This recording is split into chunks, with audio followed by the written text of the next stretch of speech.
Hello, good day. My name is Rachel Berry Elorza.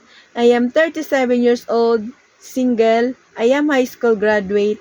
I am Catholic and live in Badianuas, Albay, Philippines. I have experience as a domestic helper here in Philippines for 14 years and one employers. I'm serving for members of the family, 3 adults and 1 child, ages 70, 55, 50, and 12 years old.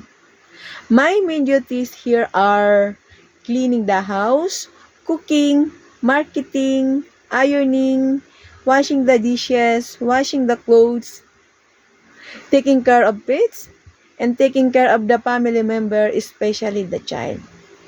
I want to work in Hong Kong because Hong Kong is safe place and employers in Hong Kong offer high salary and follow what's in the contract. And I want to earn high to support my family here in the Philippines.